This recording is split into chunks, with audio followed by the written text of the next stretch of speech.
back at the suppositories. So what I have here is I've shaved coconut butter. Enough, this is a triple recipe. The recipe calls for 2 tablespoons and I've done 6.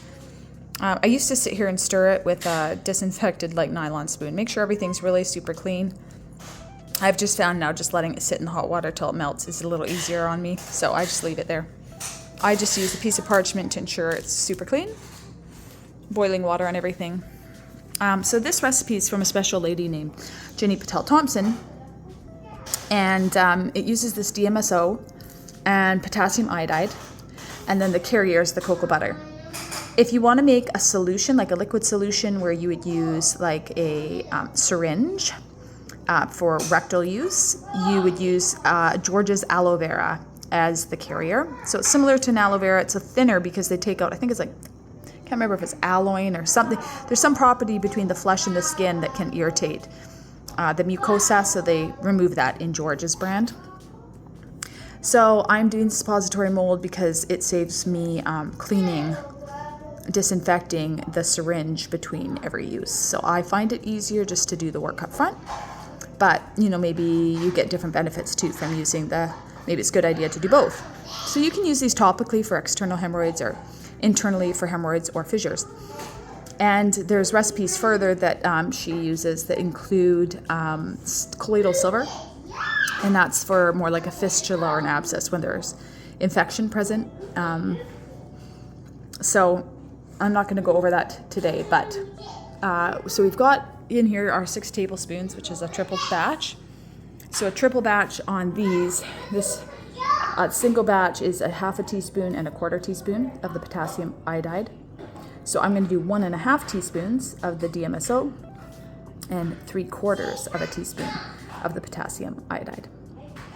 So this is a candy mold I got off Amazon.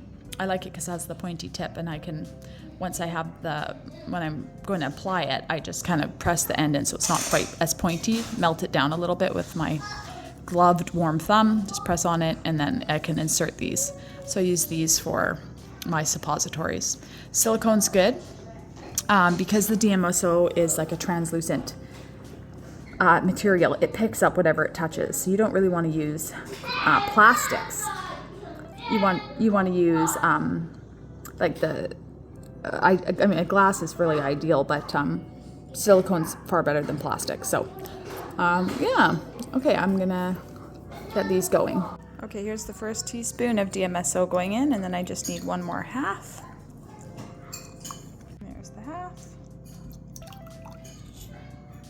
First 1/2 teaspoon of potassium iodide, and notice I said iodide and not iodine.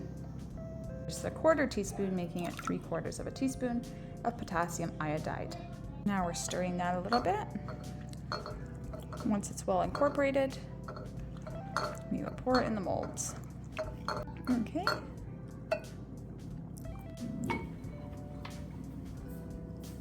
And we'll just pour these in like so.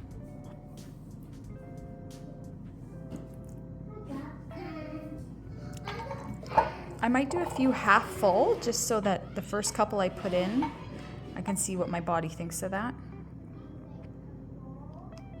I'm going to do just a few halfers so I can start a little bit lower on the uptake.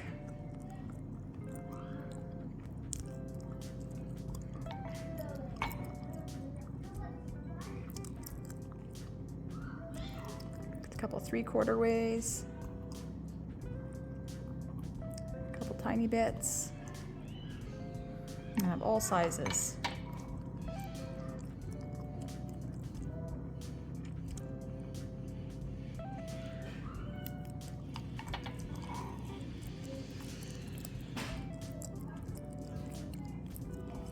That's just going to go in there and freeze up.